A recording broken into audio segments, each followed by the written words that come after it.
Students, आज हम graph प्रश्नावली जिसका एक प्रश्न 6 नंबर का बोर्ड एग्ज़ाम में आता है उसका अध्ययन करने वाले हैं।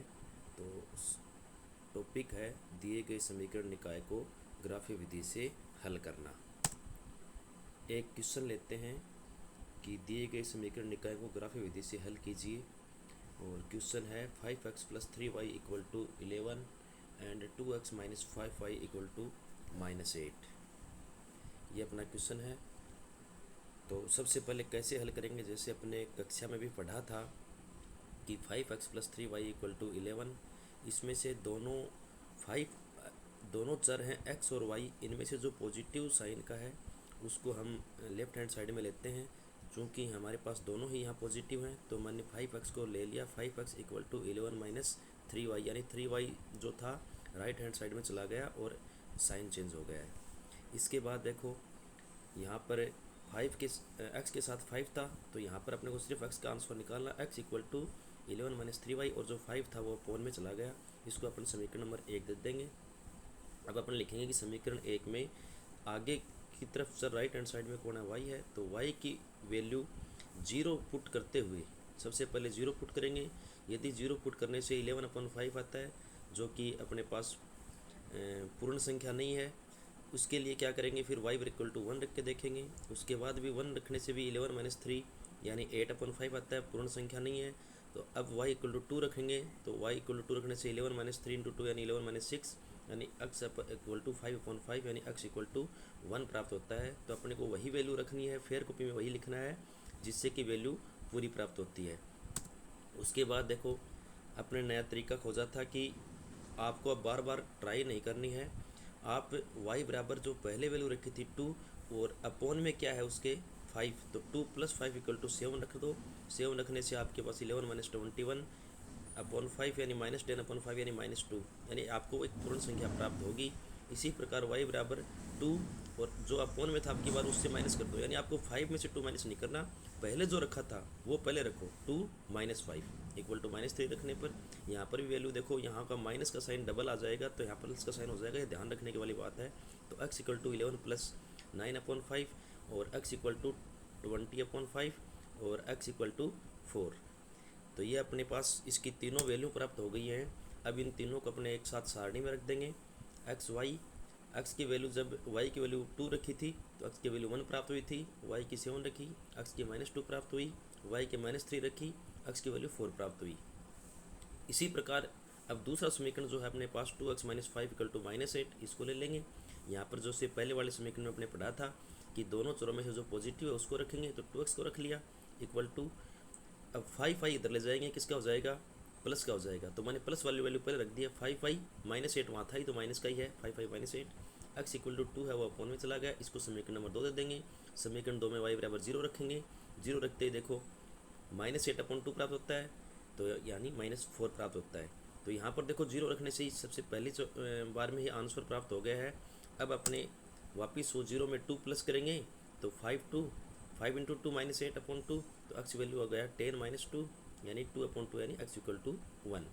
इसी प्रकार 0 - 2 यानी -2 रखेंगे तो 5 × 2 -2 -10 -8 -10 और -8। यहाँ पर ध्यान रखने की वाली बात है कि कई बार अपने 10 और 8 माइनस है तो इसको प्लस कर देते हैं, जबकि ये भी माइनस की वैल्यू है, ये भी माइनस की वैल्यू है।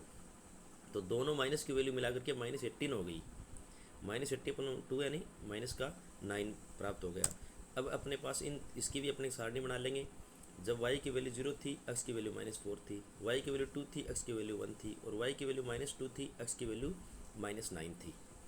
तो इस प्रकार दोनों समीकरण यहाँ तक अपने कर लेते हैं। लेकिन एग्ज़ाम में पूछा क्या होता है कि समीकरणों को हल कीजिए, यानी उसका आंसर हमें बताना है, और जब तक आंसर प्राप्त नहीं होगा तब तक अपने को पूरे नंबर नहीं मिलेंगे।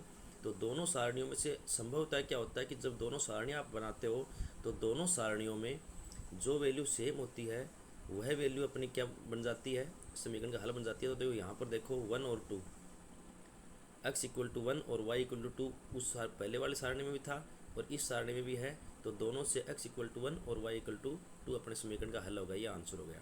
अब बनाना अपने ग्राफ कि ग्राफ पेपर को कैसे निरूपित करेंगे। तो अपने पास जो ग्राफ पेपर लिया अपने उसको इंग्लिश में बोलें तो वर्टिकली और हॉरिजेंटली, यानी क्षैतिज और ऊर्ध्वाधर दोनों अक्षों में बीच में लाइन खींच ली है, और इनके जो बीच का बिंदु है, मूल बिंदु, इसको यहाँ डिनोट कर दिया है 0। अब ये इस पर लिख देंगे अपने एक्स एक्स, यहाँ पर तीर साइन लगा करके इस पर लिख देंगे वाई एक्स। अब देखो सबसे पहले अपने पहले वाली सारणी की बात करते हैं। तो पहले वाली सारणी में अपने पास क्या वैल्यू थी कि अपन ने सबसे पहले y की वैल्यू 2 पुट की थी, और तब y की x की वैल्यू क्या आई थी, 1 आई थी। तो यहाँ पर देखो जो डब्बे दिए हुए हैं 1-1 सेंटीमीटर के होते हैं सारे। यहाँ पर देखो x की वैल्यू 1, यहाँ पर 2, यहाँ पर 3, यहाँ पर 4, यहाँ पर 5, ऐसे अपने ग्राफ पेपर पर लिख देंगे। अब यहाँ पर देखो x की वैल्यू 2 है, और यहाँ पर x की वैल्यू 2 है, x की वैल्यू 1 है, सॉरी x की वैल्यू 1 है और y की वैल्यू 2 है। तो यहाँ पर देखो 1 और y की वैल्यू 2। यह अपना एक बिंदु आ गया। इस बिंदु के चारों ओर अपने ऐसे एक गोला कर देंगे और उसके ऊपर निर्देशांक लिख देंगे 1 2 कोष्टक में। इसी प्रकार x की वैल्यू 4 और y की वैल्यू -3 थी। तो देखो x की 1 2 3 4, x की वैल्यू 4 और y की वैल्यू -3 नीचे की तरफ है, तो -3 आ गया, यहाँ पर लिख दिया। इसी प्रकार x की वैल्यू -2 और y की वैल्यू 7, तो -2 तो x की वैल्यू इस साइड में आएगी, माइनस वाली साइड में, तो -2 और 7 यहाँ पर डिनोट कर दिया है, लिख दिया। तीनों को स्केल की सतह से एक साथ ऐसे मिला देंगे, अपनी लाइन बिल्कुल सीधी आएगी और इसके ऊपर अपन समीकरण का नाम लिख देंगे। इसी प्रकार दूसरी सारणी से -40, तो ये -40, 1 2 और -9 2, इन तीनों को लिख दिया और तीनों को भी एक साथ मिला दिया। अब देखो मैंने यहाँ 1 2 यहाँ तक ही थी लाइन, लेकिन मैंने थोड़ा सा इसको लाइन को और आगे बढ़ा दिया। लाइन सीधी बढ़ा सकते हैं, इसमें कोई दिक्कत नहीं है, और इसके ऊपर भी समीकरण का नाम लिख दिया। तो अपने एक तो देखो दोनों लाइनें कहाँ कट कर रही हैं, 1 2 पर कट कर रही हैं। तो वैसे भी देखें, ग्राफ के हिसाब से देखें तो भी अपना उत्तर क्या प्राप्त हुआ, x = 1 और y = 2। और यहाँ से भी अपने सारणी से देखा तो अपना समीकरण का हल x = 1 y = 2 प्राप्त हुआ था। इसका मतलब अपना ग्राफ क्या है, बिल्कुल सही है। और तो ये क्वेश्चन बोर्ड एग्ज़ाम में 6 नंबर का आता है।